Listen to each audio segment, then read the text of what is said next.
Good morning. Morning. Good morning. Can everyone hear me? Yes. Yes.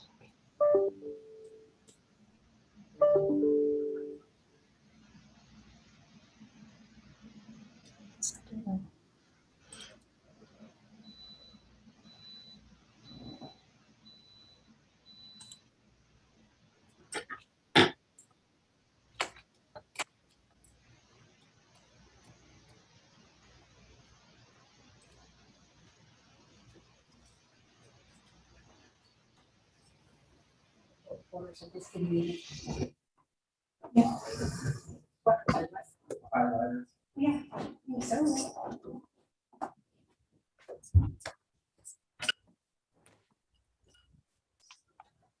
Pink, okay? Blue. I got blue. I got orange. No, I don't have yellow. I'm colorful. Purple. I got blue. I got yellow.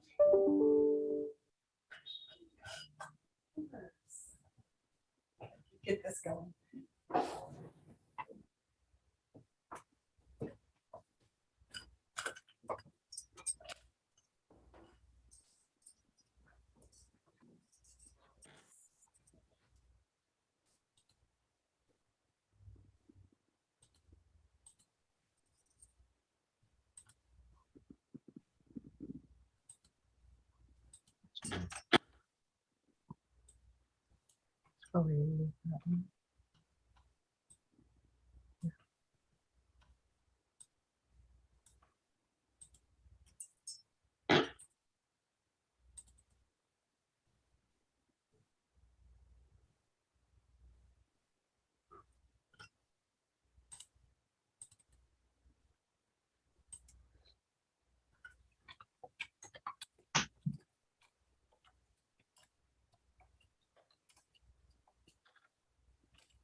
A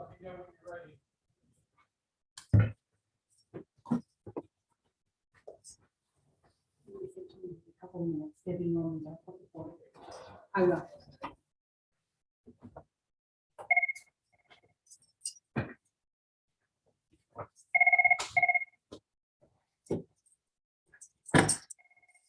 Our court reporter will be a minute, so sorry about my phone.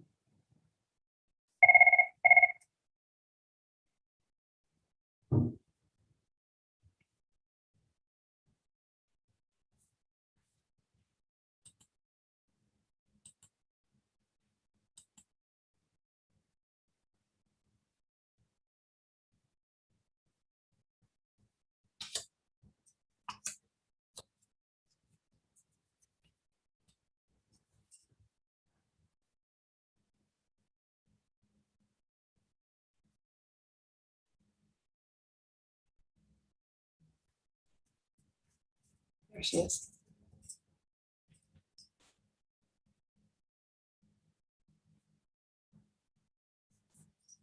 Debbie, are you ready?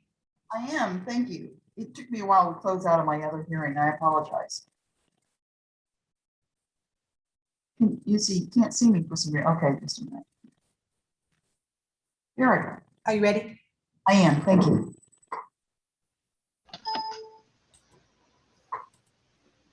Can't hear you.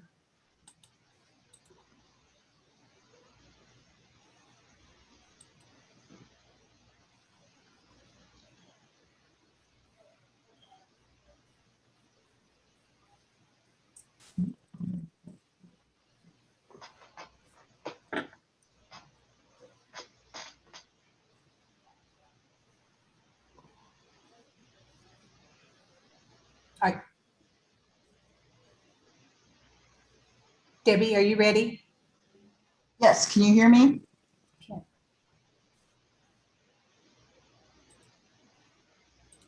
There. Sorry. Are you ready? Yes. Okay. Debbie, are you ready? I'll let Judge know. Yes, can you hear me? We're ready.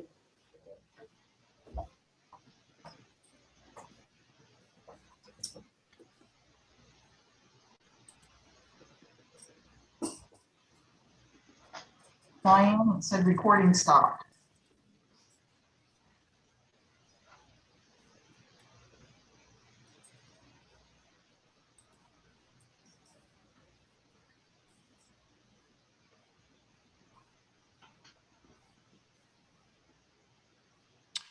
Good morning. Good morning. This is Kristen Butler and Scott Bozerth versus Shawnee Mission School District Board of Education, case number 21CV2385. In that order, I'd first have the persons known as Kristen Butler and Scott Bozerth announce their presence, and I can see you, but if you'd go ahead and just speak up, that would be great. Yes, I'm here, Kristen Butler. Scott Bozarth is present. Okay, and then on behalf of Shawnee Mission School District, do we have counsel? Yes, Your Honor. Rachel England on behalf of the Shawnee Mission School District Board of Education and the individually named board members. Okay. My understanding is this is an SB 40 case. I actually have reviewed the petition and the attachments. There was also a motion to dismiss that was filed fairly quickly. This is an expedited procedure in many ways. So before we get into the actual details of the petition, Ms. Butler and Mr. Bozarth, have you seen the motion to dismiss? Yes. Yes, Judge. Okay. Would either of you like to have time to respond to that separately from today's hearing? I believe we're prepared to respond to that. Okay. And Ms. Butler, is that true for you as well? Yes. And I have to treat you as separate parties, even though I see you sitting together and I assume you're aligned in interest, but I just want to make sure that I'm not just accepting that one person speaks for the other. Okay. Thank you, Judge. Yes, Judge. Okay. Shall we take up the motion to dismiss first, since it basically says we shouldn't even have this hearing, and then we'll go from there? Is that agreeable with both of you? Yes, Your Honor. Okay. Ms. England, do you want to go ahead and proceed? I have read your motion. Yes, Your Honor. I can provide a brief summary of the arguments set forth in that motion if you would like. Go ahead. Your Honor, plaintiffs filed their petition pursuant to Senate Bill 40, which was approved by the Kansas legislature on March 16th and went into effect on March 25th of this year. To provide a brief summary of Senate Bill 40, Section 1 of that law describes the powers that school boards have to make high-level decisions about how to safely operate schools during the COVID-19 state of disaster emergency. Governor Kelly declared a state of disaster emergency last year on March 12th, and the state of disaster emergency ended last Friday, May 28th.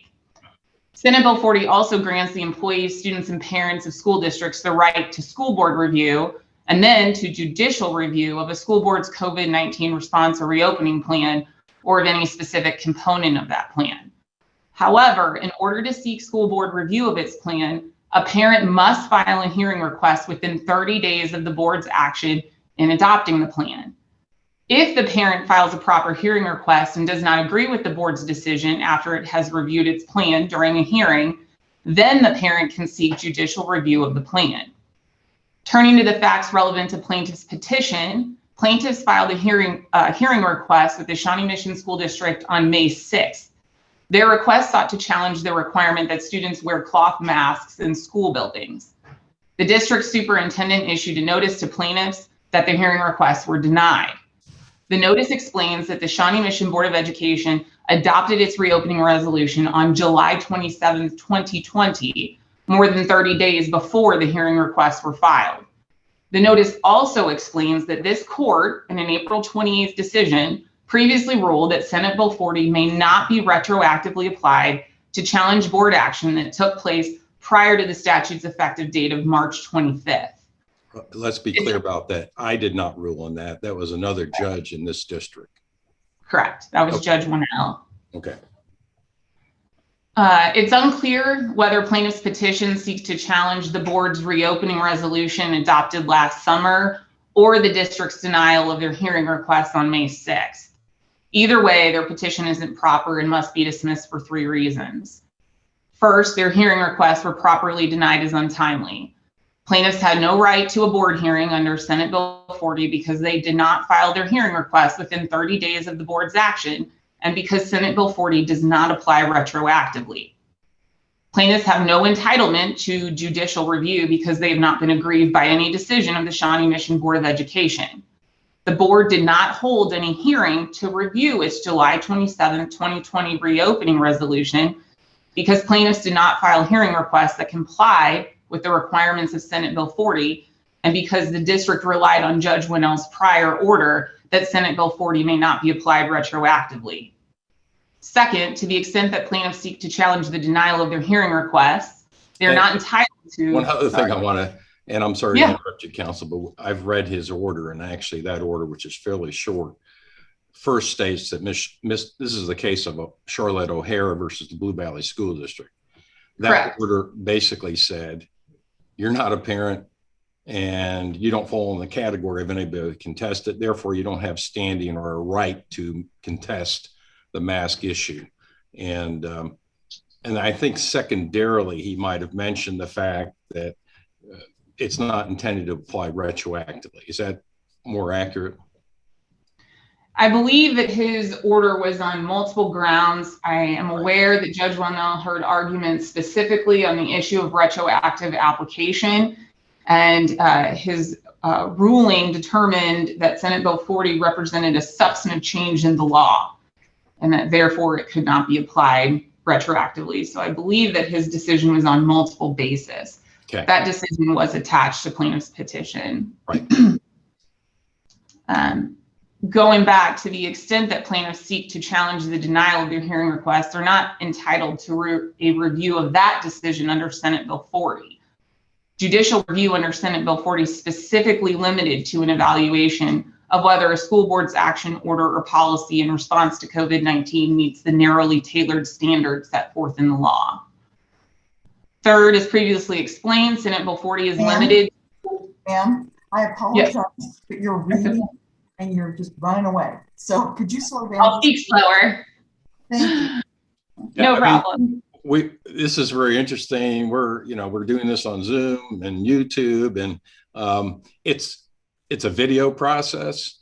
And so I think both Ms. Butler and Mr. Bozarth, as well as counsel, understand none of us can talk at the same time. And the official recording of this is the court reporter that you see below us.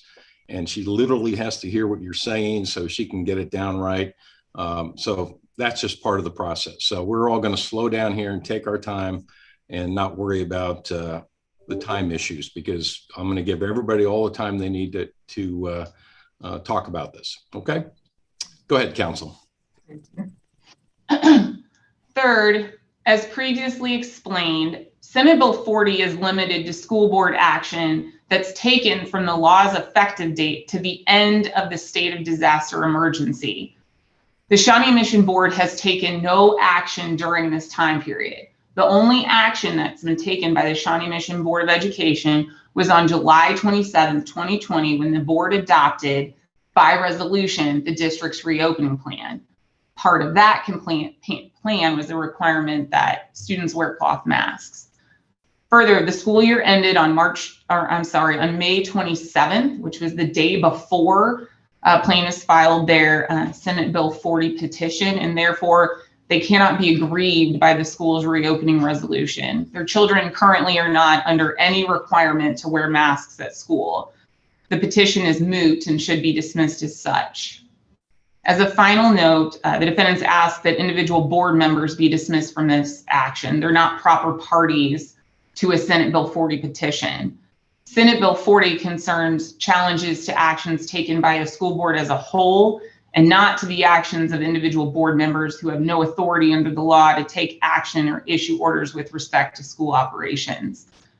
The defendants respectfully request that plaintiff's petition be dismissed with prejudice and that they not be granted any judicial review of the board's reopening resolution, in that their petition is simply not proper under Senate Bill 40.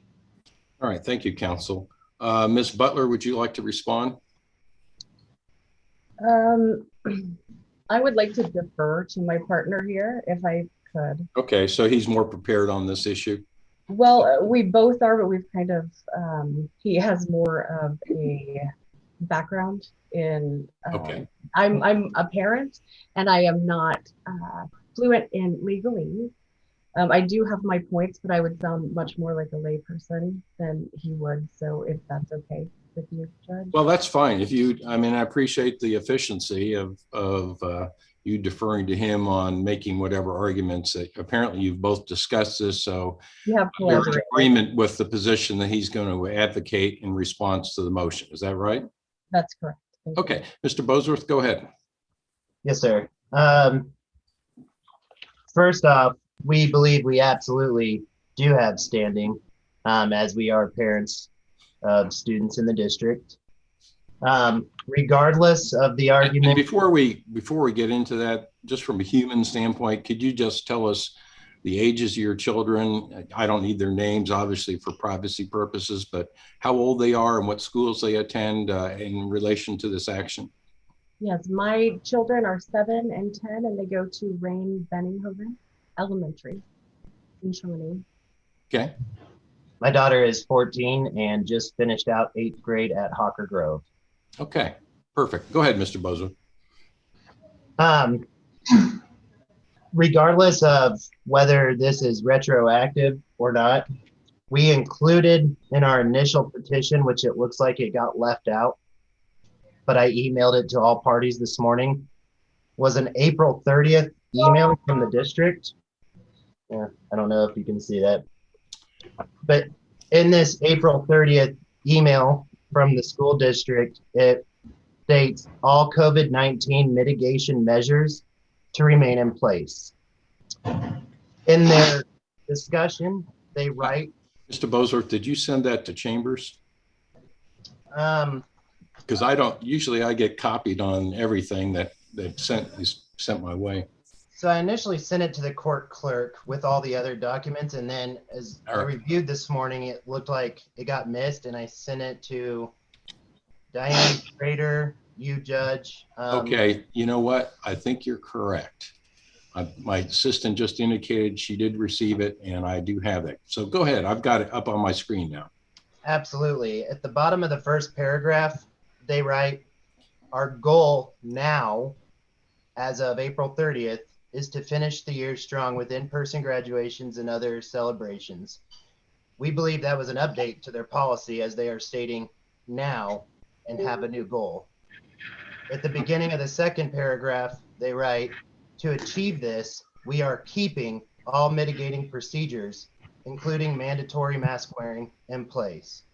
So they made an active decision on April 30th to renew or continue the policy.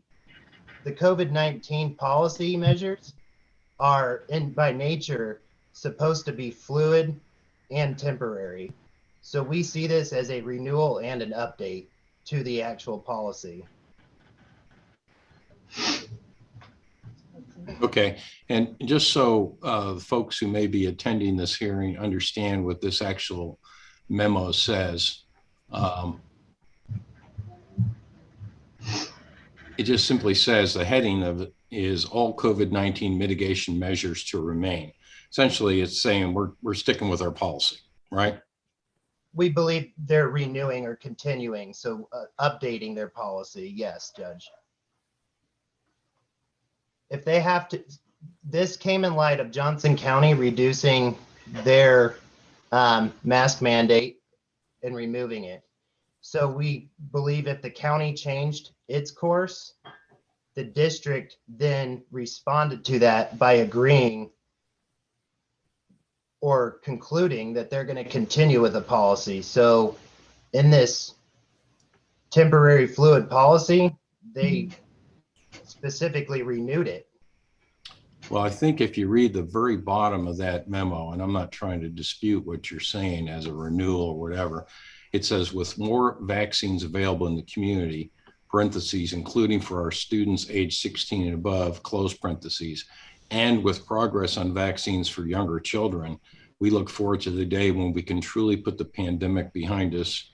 And then it says together we can keep SMSD strong. So they're drawing a distinction of who can be vaccinated and the number of people that might be together who are not vaccinated. In this case, a lot of younger children. And we contend that vaccination shouldn't be even considered in this policy. Well, but this puts this memo in context, though.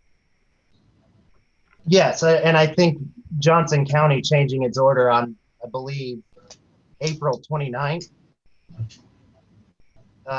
also put that in context. It would appear to many parents that this was a direct response to Johnson County changing its mandate. Because there were a lot of other districts when their county mask mandates were lifted that the schools automatically lifted. Okay. Their procedures. I'm going to enforce a rule here, Ms. Butler, so we're not too informal. He's actually carrying the argument right now. And if you were in court and you were a lawyer, I would say one lawyer per argument. And since right now he's quote unquote acting as the representative for both you and this, he's making the arguments. So I'm going to let him argue. Otherwise, it wouldn't be fair to Ms. England to have to respond to both of you at the same time. So we're on the motion. You've indicated that this was something recently that came in as part of your argument that the motion to dismiss is inappropriate. Go ahead, Mr. Bozer. Are there other arguments you'd like to make? Yes, Judge, and I can send this out. I apologize. As I was reviewing this morning, I saw another email dated May 28th from the school district, and it kind of reiterates that their policy is fluid and they're going to continue to change. It states, the Shawnee Mission District will monitor the CDC guidelines and remain in regular communication with the Johnson County Health Department and Environment. As a result, safety mitigation protocols may change. Notice. Please. I'm sorry? He's trying to tell you to slow down. Oh, yes. Just as we had to kind of pull Miss England in a little bit, we're doing the same thing for you so we can get everything precisely. I understand. So on May 28th, I know it's late notice and it's out of our filing, but Shawnee Mission District does reiterate that their policy is subject to change with short notice.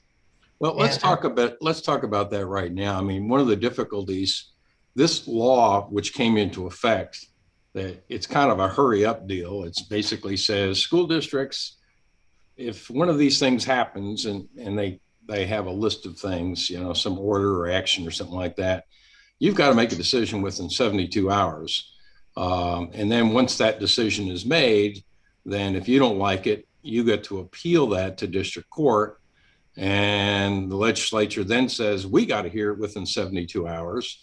And then after we reach the end or conclusion of that hearing, and presumably if there's a lot of witnesses or a lot of issues, it could be continued from one day to the next. But whenever that situation closes up, then theoretically I have, or the district court judge has, 7 days from the end of that hearing to make a decision, or the law just sort of defaults to say, well, just give the plaintiff whatever they want. Now, I have some difficulties with the short trigger, the judicial trigger, if you will, the legislature's tried to impose on the courts, because it doesn't recognize that we have many other things that we have to do at the same time. And this is like a temporary restraining order on steroids. And so one of the difficulties I have is, in order to a measured and an appropriate decision, it may take longer than 7 days. In this case, I don't think it will. So I'm not ready to pull the trigger and say to the Attorney General, guess what? We think these short triggers that the legislature has placed on the judiciary are probably a violation of the separation of powers. They tried to do it to this Kansas Supreme Court once, when they said, you need to get your decisions done within X amount of days. And then you need to tell us whether you've done it within so many days. Well, we're an independent branch of government. We're not run by the legislature, but this is a procedure that's been allowed to sort of, when there are things that need to be resolved right away, we can try to provide that relief. And so what I'm concerned about at this point is, both your children are out of school right now, right? Yes, Judge. Do we have any idea what's going to happen when the fall comes, when they go back to school?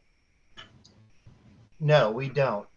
It would appear, as you stated, it's kind of the district is relying on vaccination.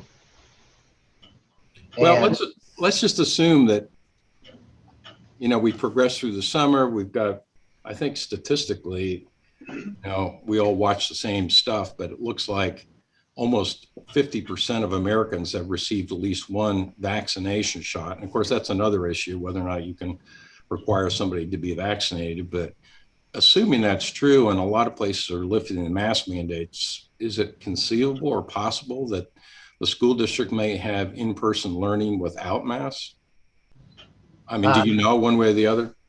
no, we don't, Your Honor. And honestly, our argument isn't whether what they're gonna do.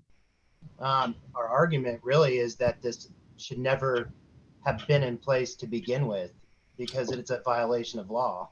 Okay, so let's take that as a an argument that we're sort of looking at. So if a violation occurs, but you're not injured by it at this point, I think Ms. England argued that this case is moot, meaning there's no injury to you at this point on behalf of your children, because there's no requirement. They're not in school and they can't actively be required to do anything. And really, because this law, this SB 40 is sort of an expedited procedure, it's assuming we're in the middle of something. It's assuming we're in the middle of an action that's being taken that's harmful to you, and therefore needs to be addressed immediately. But what we're understanding here is, by the time you filed this, I understand you feel strongly about the measures that the school district took pursuant to their policy way back in July, and as you put it, renewed it. But currently, would you agree that there isn't any injury to either of your children? I would also disagree, Judge. We honestly cannot determine how our children were injured when they're mandated to wear something that can be shown to be harmful to their health. Right now, it's immeasurable. It's impossible to determine whether they're still being injured by that or not. Okay, well, let's assume, and I read your petition that's sort of emphasized the fact that they had to wear masks, caused them nausea, vomiting, some other issues, whether it's physical, psychological, et cetera. But the fact of the matter is, SB 40 does not provide a damage action. It doesn't address that kind of injury. All it does is address the procedural aspect of what's going on in the schools right now. And there's a whole another section of SB 40 that addresses cities in terms of their hearing procedures, et cetera. So right now, let's assume that your children have suffered in the past because you believe the policy that the Shawnee Mission School District enacted wasn't justified for whatever reason.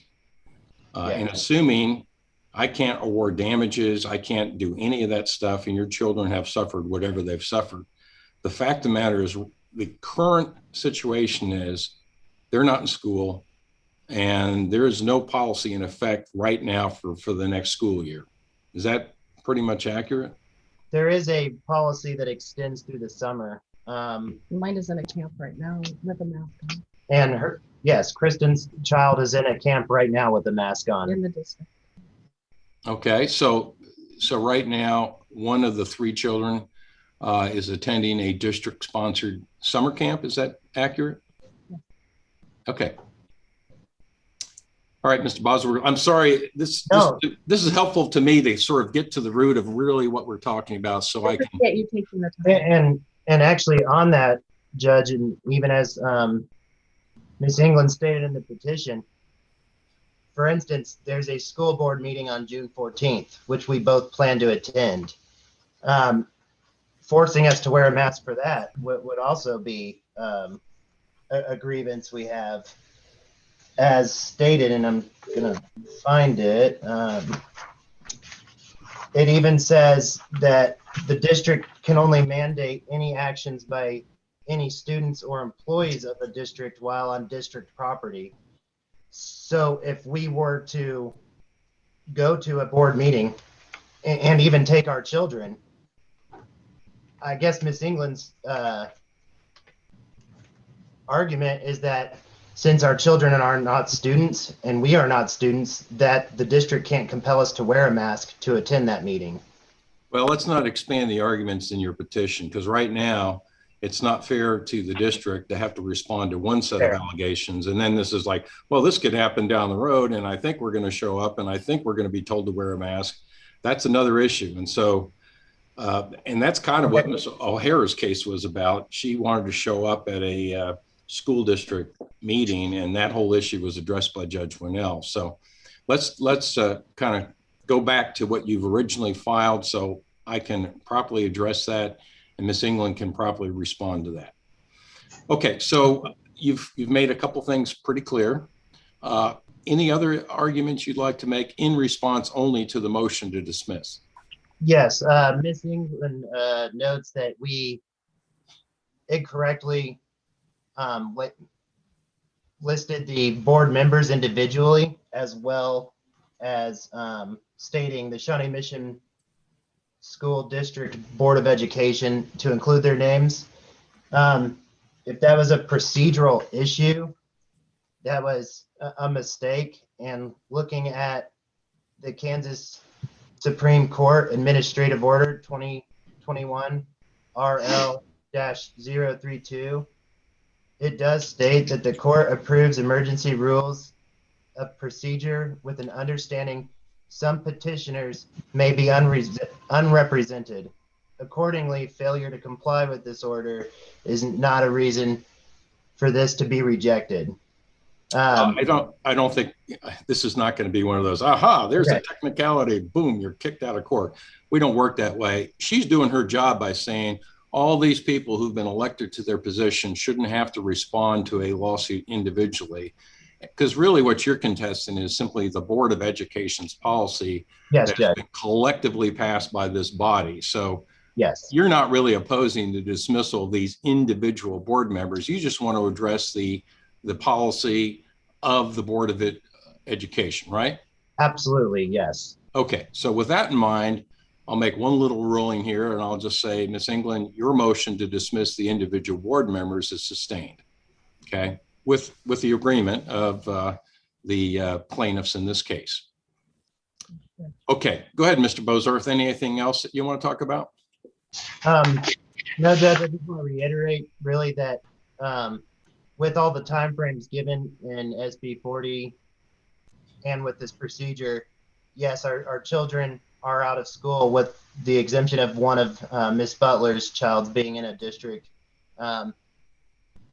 So maybe time frame, we would agree that at this instant, they're not being, 2 of the 3 kids are not being forced to put on a mask. But the issue still existed and still is something that needed to be resolved. And the board should have never rejected our request for a hearing to begin with. And this could have been resolved in a timely manner, should they have accepted our hearing to begin with. Okay. Mr. England, would you please respond to the arguments by Mr. Bozarth on behalf of both of the plaintiffs? Yes, absolutely, Your Honor. Turning to the language of Senate Bill 40, it is very clear that the only actions that can be challenged under that law is action taken, orders issued, or policies adopted by the Board of Education of a school district. A Board of Education takes action by adopting resolutions by vote of the board as a whole. The Shawnee Mission School District Board of Education has only ever taken one action with response to COVID-19 in order to determine how its schools should be safely reopened and how to mitigate the spread of disease in schools. And that action took place last summer on July 27th, 2020. To the extent that plaintiffs have referenced communications sent out by our communications department, and to give some context, those were sent out in response to numerous parent concerns that were received that we would lift our mask mandate or other mitigating measures, and concerns that students would no longer be safe in schools as other government entities changed or altered their mask mandates. The Shawnee Mission School District did not do that throughout the 2020-21 school year. It did not change its board adopted plan in response to COVID-19. The plan remained since its adoption on July 27th, 2020. Senate Bill 40 applies, it cannot be applied retroactively in that it represents a substantive change in the law. So it can only be used to challenge actions that were taken from the date of its adoption through last Friday, which was the end date of the state of disaster emergency. The Shawnee Mission Board of Education took no action during that time frame, and plaintiffs haven't identified any official action, order, or policy adopted by that board, adopted by our board during that time period. Well, let me just throw something out. Let's assume policy is enacted by school board, city, whatever unit of government we're talking about. And SB 40 really is almost a procedural sort of way that says, you know, you get to expedite these issues, you get to, and here's the even attempts to shift the burden of proof and the focus to give strict scrutiny to certain governmental actions, et cetera. But let's say that that happens, the policy is passed, let's even make it 3 years ago. And people are sort of laboring under this policy, and they finally say, you know, gosh darn it, I think this policy is wrong. And particularly in the way you're applying it to me or my kids or something like that.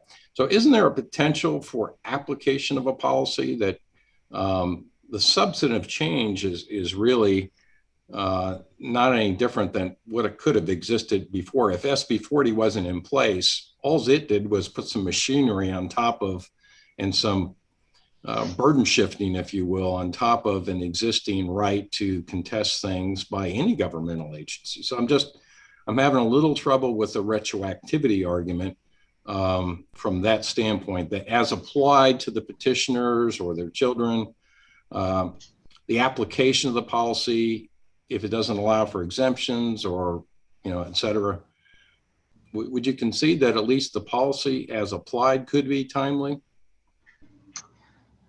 Your Honor, for whatever reason, the legislature didn't draft Senate Bill 40 that way. So even setting the retroactivity issue aside, the law was clearly drafted to require require hearing requests to be filed in a timely manner and to require that they be filed within 30 days of the board action. So I can't speculate as to why the legislature drafted that way, but there's a clear requirement that it happen within 30 days. I'm aware of other...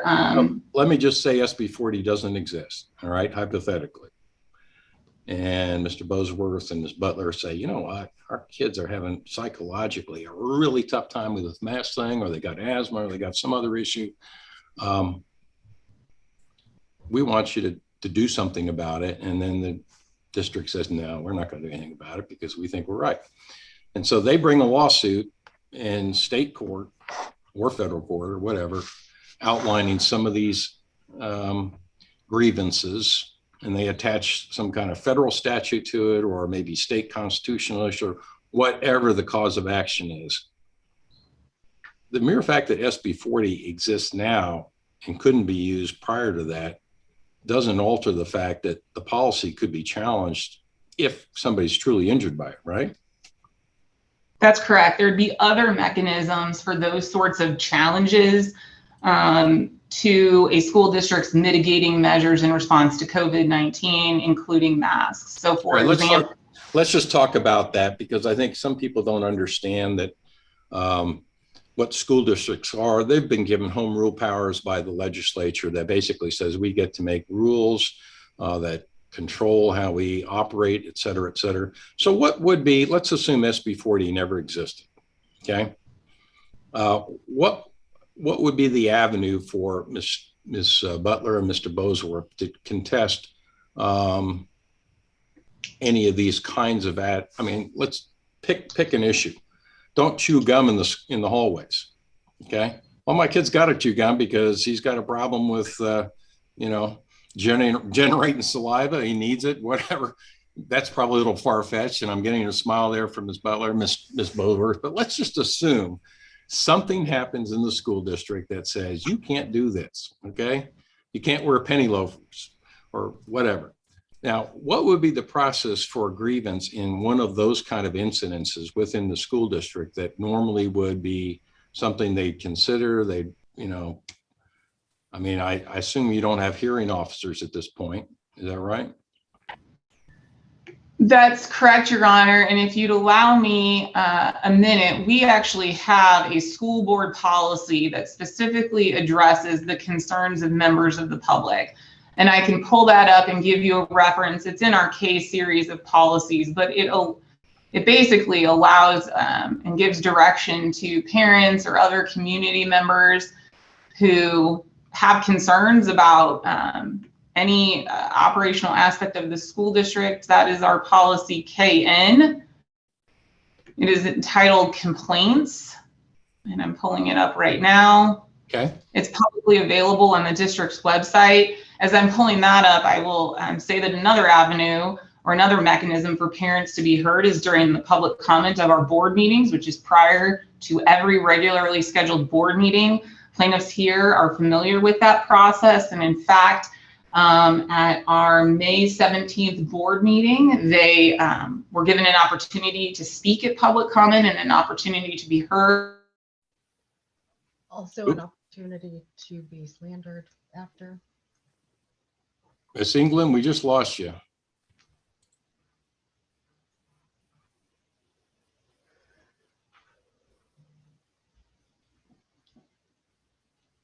My screen says ask to unmute.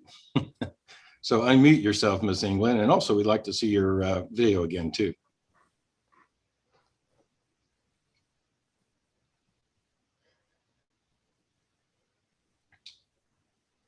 Thank you for asking about these other avenues because we've searched. Hey, hang on, it's not fair. I understand. If Miss England is disabled there, we can't allow argument. So she needs to be able to hear what you're saying. So okay. Miss England, I don't know how we get her back.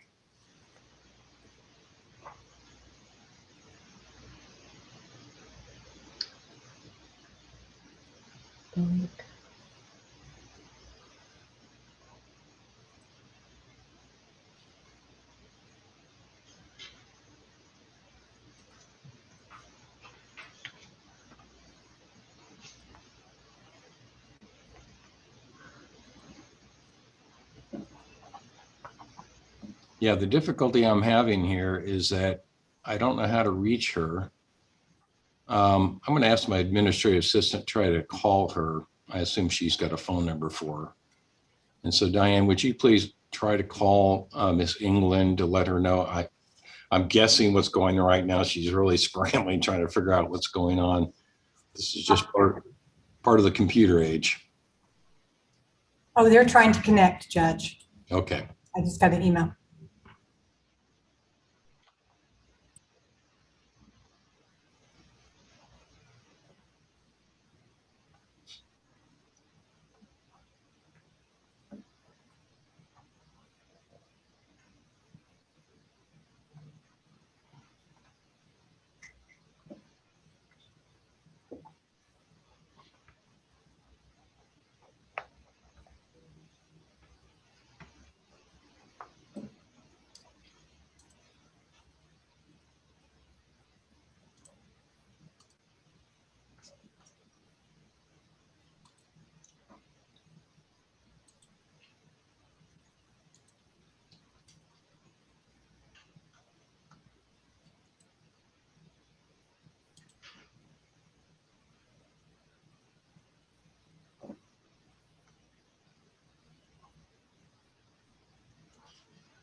Your Honor, they just asked for the link again, so she's having trouble. Okay, great.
Ah, you're back. I apologize. My computer lost connectivity, and so I'm now using my coworker David Smith's computer. Which is why it says you're David Smith. That's correct. He came to my rescue. Okay, such are the times we live in. Yes. Okay, I've kind of lost where we were, but the plaintiffs have been patiently waiting for you to reappear. You're back, and I've kind of lost where we are. You want to refresh my recollection where you were arguing? Your Honor, Oh, you were telling us about the sort of the non-SB 40 pass for handling issues within the district. Is that right? That's correct, Your Honor. And so I referenced our board adopted policy for complaints, which directs members of the public, parents, concerned community members how to address the board. And also, of course, we have a public comment section prior to all of our school board meetings. The plaintiffs are familiar with that process, as Mr. Bozarth referenced. He plans to attend an upcoming June Board of Education meeting. Both plaintiffs also previously spoke on this issue, addressing their concerns about the cloth mask requirement at our May 17th Board of Education meeting. Now, that was not a formal hearing. However, their comments were heard by the Board of Education. Additionally, as set forth in the motion to dismiss, should an individual feel that they have suffered damages and medical expenses or other things as a result of any mitigating measure, there would be other laws that would address those complaints. For example, the Americans with Disabilities Act. Parents can file complaints with the Office for Civil Rights, which enforces civil rights laws with respect to students. So there's other avenues for those sorts of concerns. Okay. All right. Well, anything further that you want to argue in reply to Mr. Bozarth's arguments? No, Your Honor, I would just reiterate that our motion argues that plaintiff's petition is not proper under Senate Bill 40 and that plaintiffs aren't entitled to a judicial review under that bill of any component of the district's reopening plan adopted last summer. I would reiterate, however, that our Board of Education always has open ears and open hearts for the concerns of our parents. They understand, many of them are parents in our district, how concerning this pandemic has been for parents and the trust that they place in our district when they send their students to our school to keep them safe. And Let to me ask you this. measures. And I've seen this in some other school districts like Blue Valley, for example. I had one case that was filed in Blue Valley in my court, but because of some federal equal protection claims, the case was removed to federal court. Yes. But I was familiar only from reading that information, and I'm referring to the Baker versus Blue Valley School District and Olathe School District cases, that they have, and of course, those districts employ hearing officers to hear some of these SB 40 things, which I think is sort of the equivalent of the school districts hurry up and respond to SB 40 issues. But at least one thing I noticed was that they allow exemptions depending on how parents request certain things. Does the Shawnee Mission School District have a similar sort of path for the potential of any children who may have asthma or some other issues? Yes, Your Honor. The district complies with the requirements of the Americans with Disabilities Act to provide medical exemptions, as it is a place of public accommodation.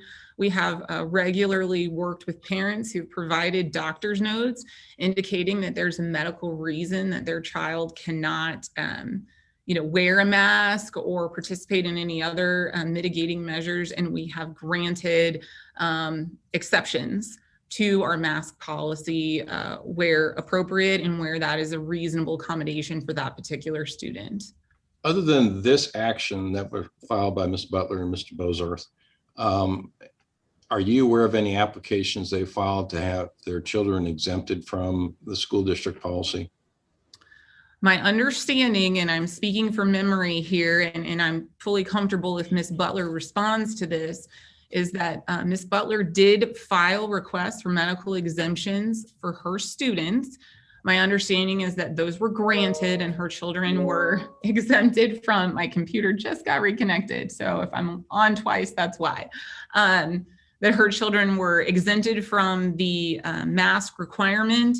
I believe again that in order to accommodate that request, her children were physically distanced from other students to make sure that there was no safety risk imposed to other students as a result of her children not wearing masks. But yes, they were given an exemption, and I'm fully comfortable with her responding, Your Honor.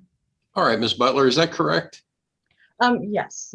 I was granted exemptions for both of my children.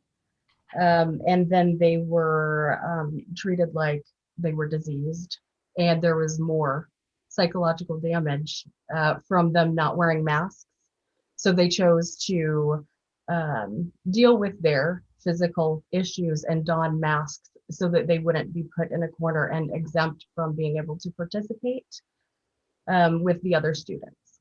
Okay, so it's more of a stigmatization that you're concerned with, even though they're not being required to wear a mask, or at least when they were in school were not required. Yes, I don't want them coming home crying every night because they've been alienated by their teachers and staff. So I'm assuming that exemption would carry forward to your child's attending summer camp? Possibly, if they chose to, because of they're wanting to be included. I understand. Nobody wants to be different. Yes. Can you tell me, Miss England? I'm tempted to call you Miss Smith, but can you tell me, does that exemption carry forward through into the summer camp?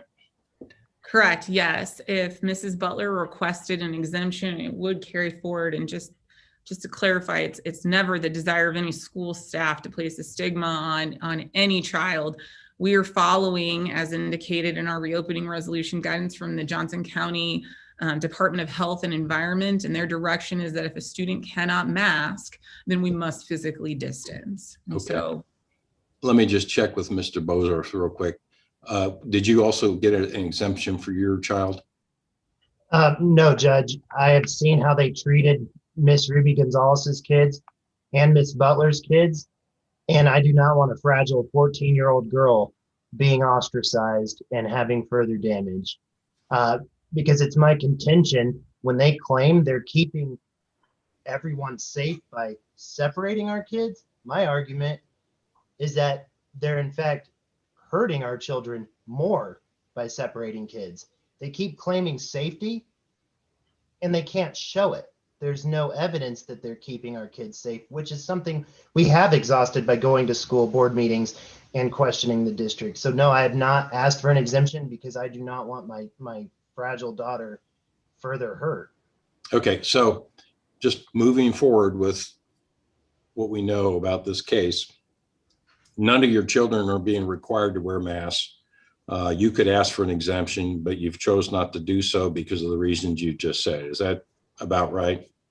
Yes, and Miss England said there was some civil and those looked like constitutional type routes that we could go down, and we wanted to do this at the lowest level possible. We don't want Oh, yeah, I understand.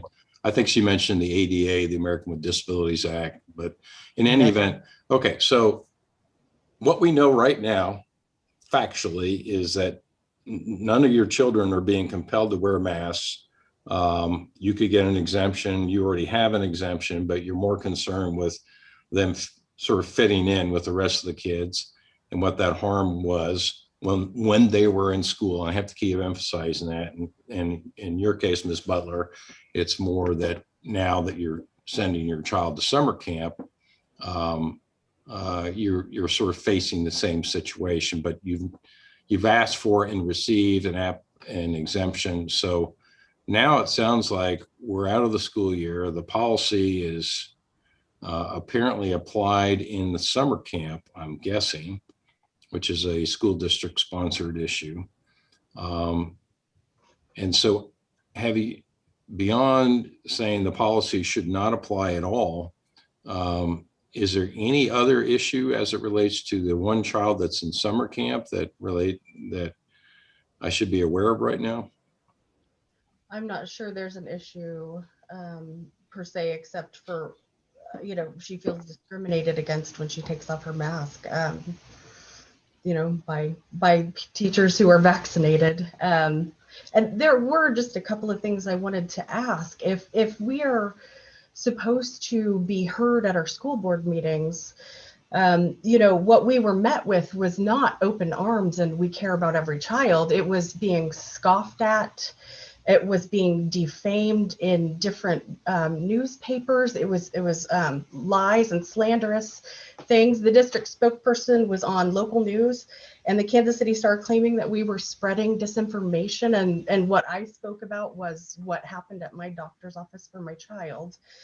And I just wanted them to be accountable to telling me what they're putting on their faces were not harming.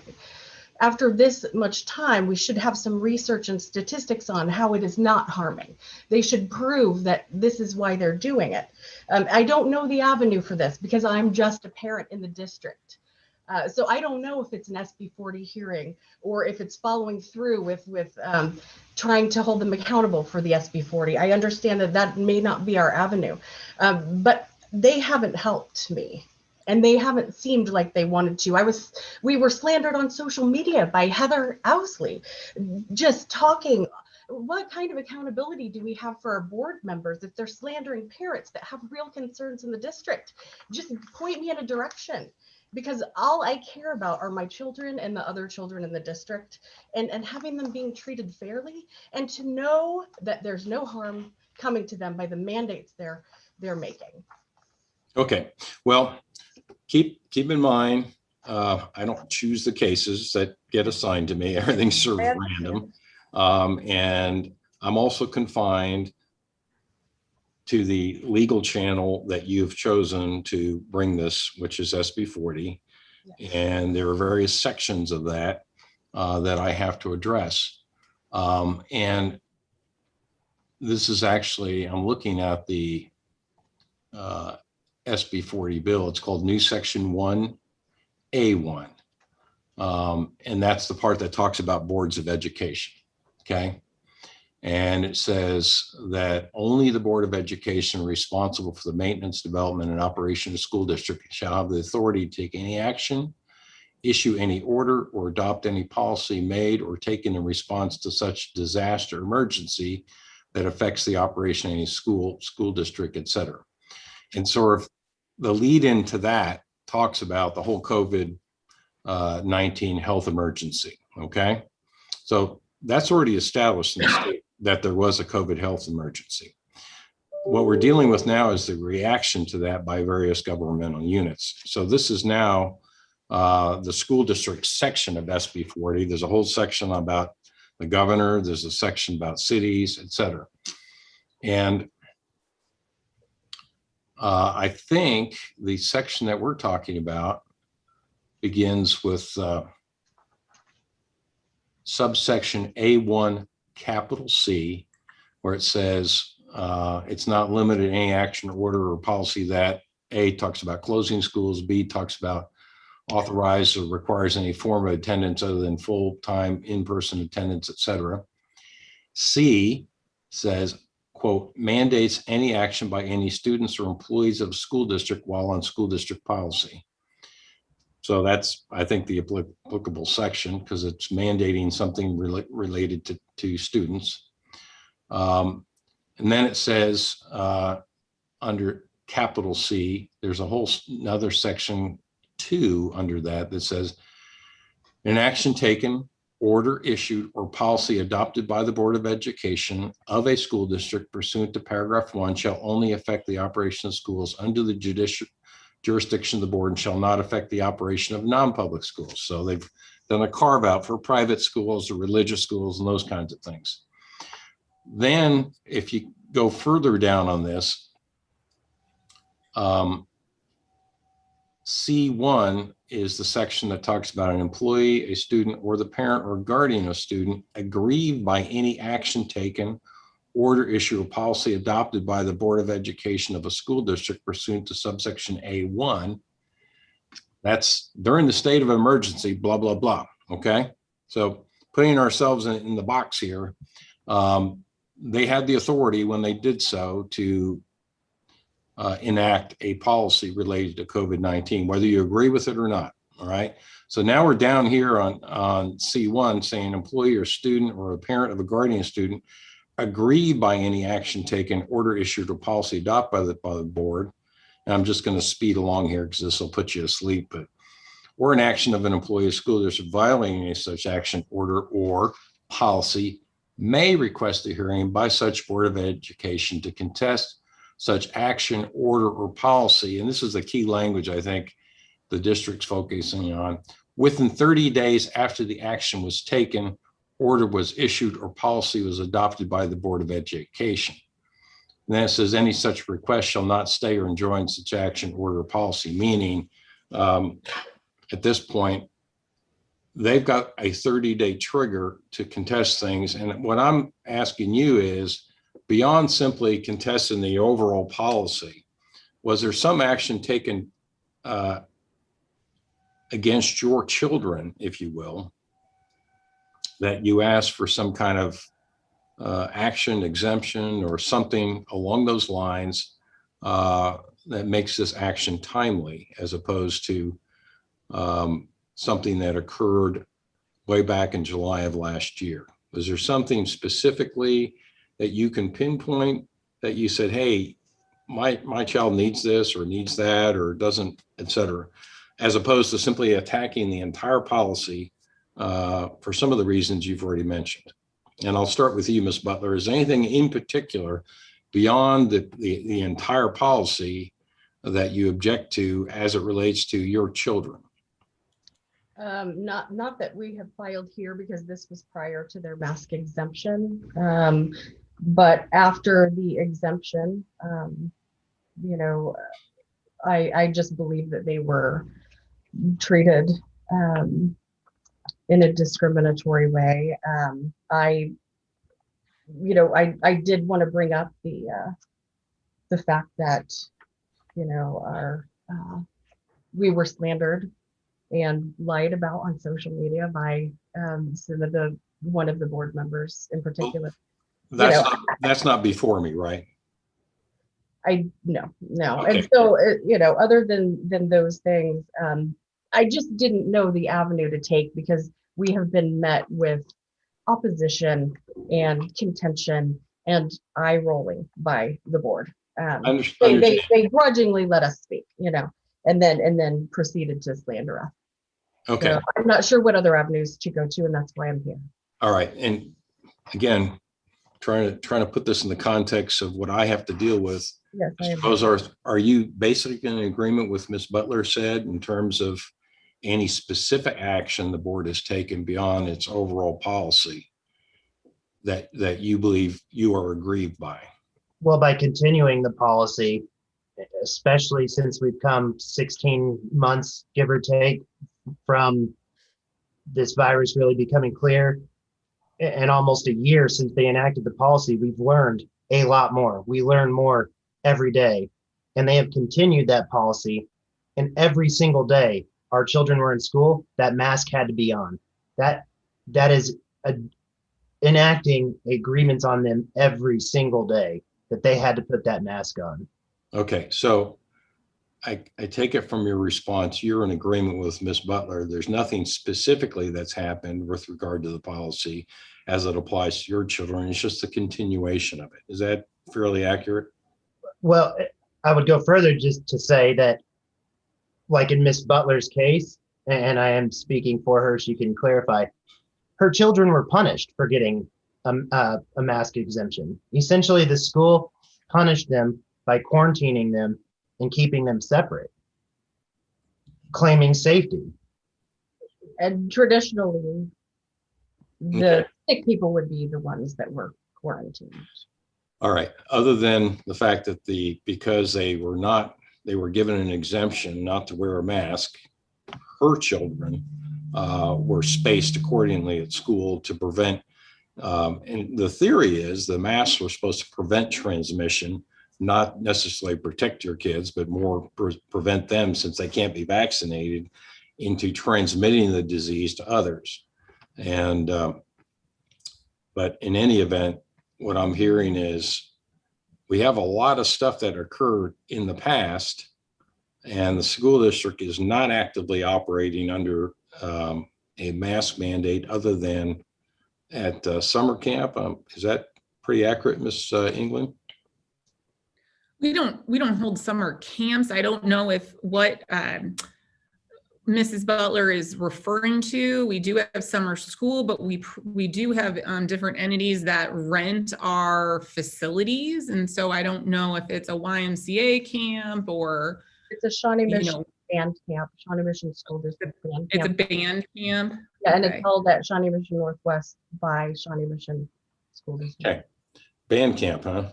So what instrument is your child playing? She's exploring violin and euphonium. Okay. So nothing that blows a lot of air, I'm taking it. Well, the euphonium does. It's Oh, euphonium, is that kind of like a tuba or something? a smaller tuba. Little tuba. Okay. Imagine my 10-year-old girl, but it's whatever she Okay. wants to do. So in answer to my question, Miss England, there apparently is a band camp that the district sponsors. Yes, that's what I'm understanding from Mrs. Butler. Again, we have not changed our reopening school plan since it was adopted last summer. If it provides some assurances to the plaintiffs, I anticipate that we will continue to get updated guidance from the Johnson County Department of Health and Environment, as well as from the CDC, which will necessitate the board sometime during the summer reviewing its reopening plans. Okay. All right. Now, we've covered the motion to dismiss, but I think in a lot of ways we've covered a lot of the watershed issues in this case. And I'll certainly allow the plaintiffs to make any arguments. And if we need to have testimony, we can do that.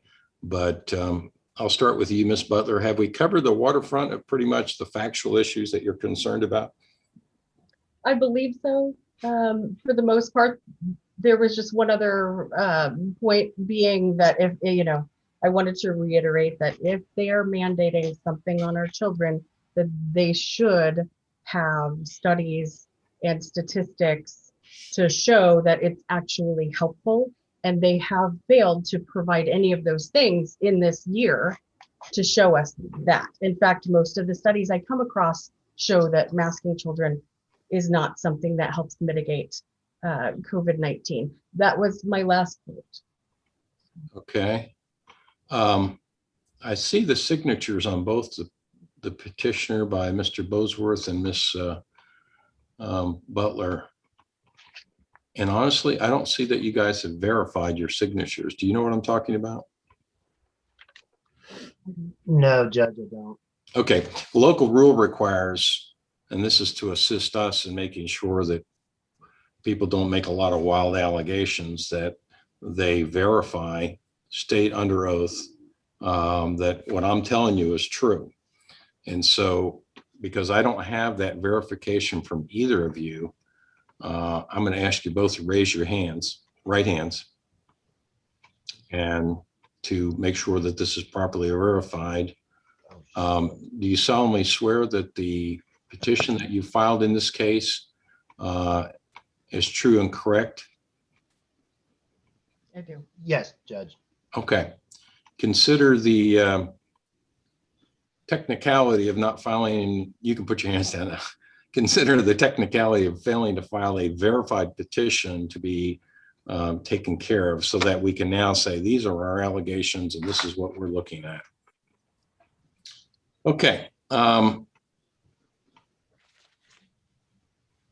Is there anything beyond what you've already put in your petition or what we've already discussed? And I assume I'm going to ask both of you the same question, even though I just now swore you in. Do you both swear under oath that what you've related to me prior to me swearing you both in is truthful and accurate?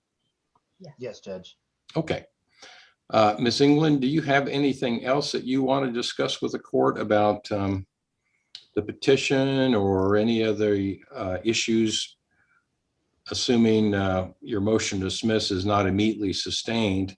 Is there anything else you want to raise as an issue?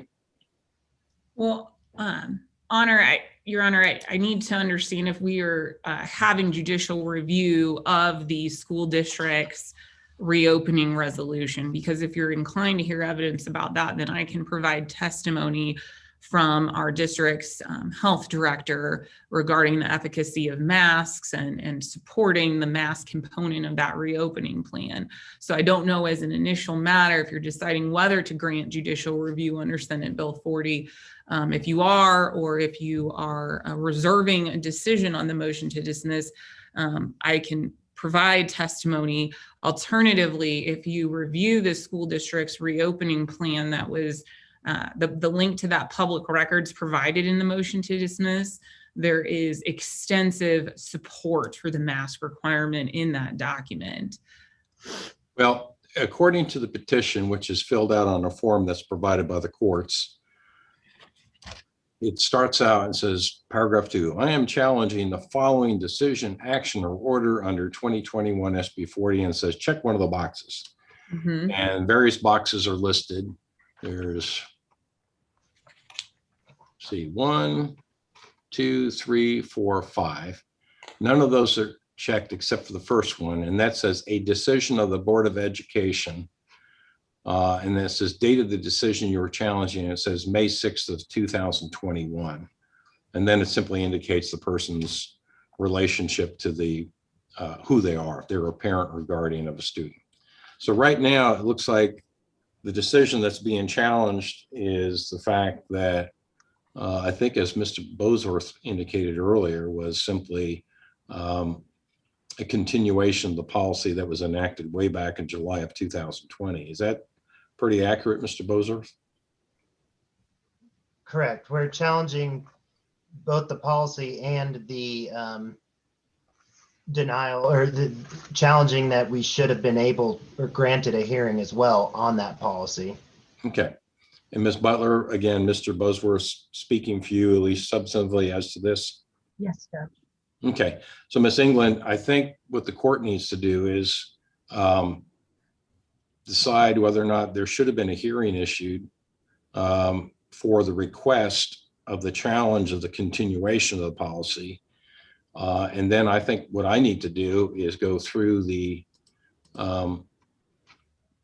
allegations of the petition, because part of the problem I'm having here is the petition describes an email, which really was sent by the superintendent of schools to both of the parents, basically saying, we're denying you a hearing because Judge Winnell said it's not retroactive.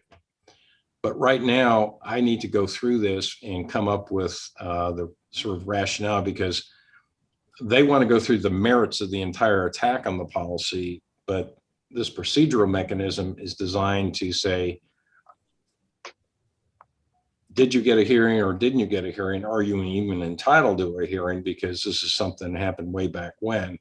And now that I understand that neither parent is being forced to have their children wear masks beyond the quote unquote discrimination issue that's been raised, I think this is something I can resolve by a decision. And then if that decision requires anything further, both parties will be apprised. So in other words, if I come to the conclusion, Mr. Bosworth and Ms. Butler, that the district's correct, that there's really no decision. I mean, there's a couple things I can see right now. One, this was a policy that was still in effect from way back when. It wasn't challenged way back when through any mechanism, albeit the fact that SB 40 didn't even exist until May. Or two, it's a moot issue, which is just another way of court saying there's really no controversy here because there's nothing at stake right now. Okay, that's one possibility. Or it may just say, you know what? The district should have given you a hearing over whatever issues you have. And that then would be the basis for an appeal to me, so I could review that. And then we get into this full-blown evidentiary issue as to whether or not we have testimony from Dr. Areola or the county health authorities, and that say basically, yeah, you know what, masks are good, and you guys are incorrect, and we need to have sort of a knock and drag out evidentiary hearing on that. So those are the options at this point that I see.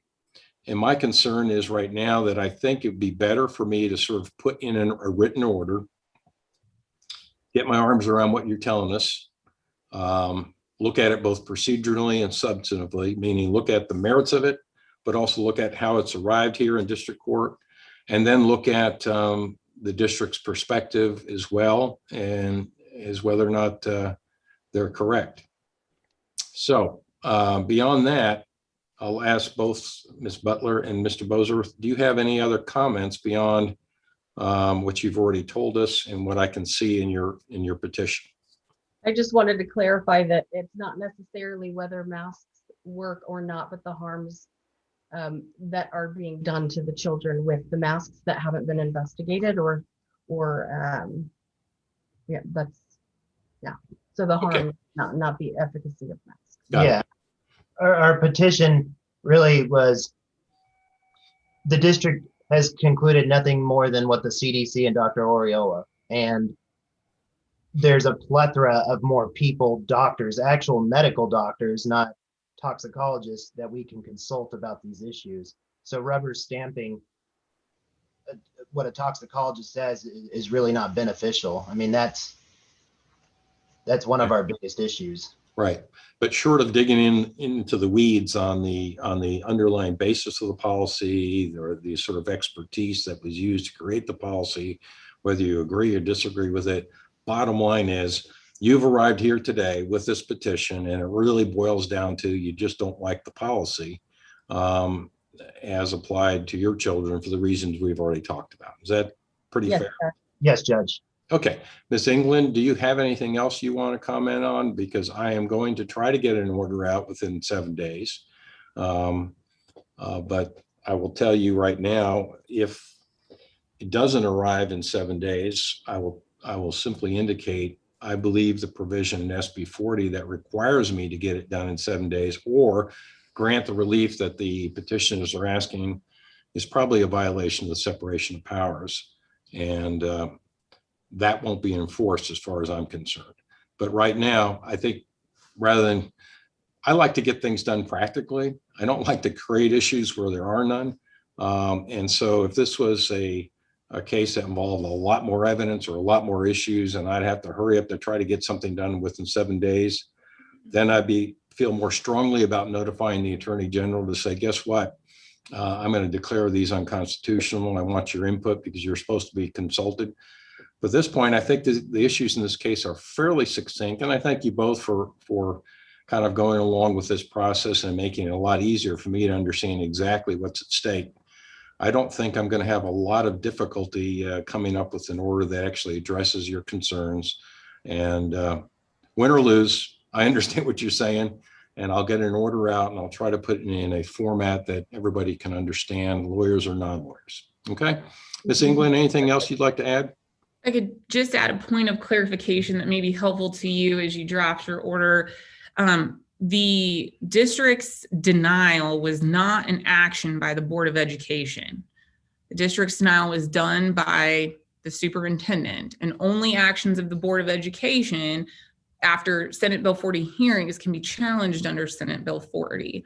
Further, there were 2 reasons for denial, one being the untimely filing because it wasn't filed within 30 days of board action, and also reliance on Judge Winnell's previous order. Senate Bill 40 doesn't give parents the right to contest or challenge the continuing implementation of a reopening plan or order that a school board has adopted. Rather, it is very clear that that challenge has to come within 30 days of the action. So I just wanted to clarify that. Yeah, I think you made that pretty clear in your motion to dismiss. I think it's laid out very clearly. So I understand that is the position of the district. I would suggest that, and I'm not sure, let me look at your motion to dismiss. And for the benefit of the layman out there, and that includes you, Ms. Butler, and Mr. Bozarth, what I typically do in these cases, if I had lawyers on both sides and they had submitted briefs, I'd say, could you send that to me in Word? Because when I prepare my order, it saves me a lot of typing time for me to be able to cut and paste from things, you know, presentation of the facts, those kinds of things. And that's only able to do that when the things that are submitted to me are submitted in a format I can use, so Word. So in this case, I may just set up the case, kind of the controversies, and by cutting and pasting from the things I have in front of me. In this case, I'm going to ask counsel to send a copy of the motion to dismiss in a Word format to Ms. Schrader in Chambers. So that'll assist me in preparing my order. You can also submit a short order that dismisses all the individual board members from this case, as we agreed earlier. And that's called Supreme Court Rule 170, Ms. Butler and Mr. Bozarth. All that means is do what I told you to do. Okay. It's a way to save us judges from typing up our own orders when there's really no contest as to what's going on. It's basically put it in a format that I can sign off on, and she can ship it off to you by email saying, okay, this is what I'm going to send to the judge. It goes into an electronic EQ. I look at her and say, yeah, that's about right. I sign off on it, and then we're done. So 2 things are going to happen now. Ms. England is going to send me an order, a very short order that basically does what we all agreed is we're taking all the individual school board members out. That's one. The second thing we're going to do is we're going to have counsel submit to me their motion to dismiss in a format I can use. And I'll need that, Ms. England, ASAP, so I can get going on it right away. And I'll endeavor to dig in and get this thing outlined. Then I will issue an order. If that order does one of the alternatives I've discussed with you folks, for example, if it says, yeah, you should have gotten a hearing, I'll tell the school district that, in which case they'll be directed to provide a hearing. They can always appeal my order, but that's kind of part of the process. Or I may just say, you know what, we're really not there yet because this is a moot issue and it's not continuing to be an issue until the next school year or whatever. So that all those possibilities will be outlined in my order. I'll do a quick review of what I think is the applicable portion of the law as it relates to this case, the facts that we've now all agreed upon that I've now verified with you folks by swearing you in. And then that order will be signed. And then if you disagree with the order, in other words, it doesn't give you what you want, or you just for whatever reason disagree with it, you can always appeal it. Okay. So yes. Anything else we need to talk about today? I'll start with you, Ms. Butler. No, thank you, Judge. Mr. Bozarth? No, Judge. Ms. England? No, Your Honor. Thank you for your time today. Okay, folks, thank you very much. And I'll get to work as soon as I get that brief from you, Ms. England, and hopefully we'll get something out to you in short order. Thank you, Judge. Thank you. All right, bye-bye.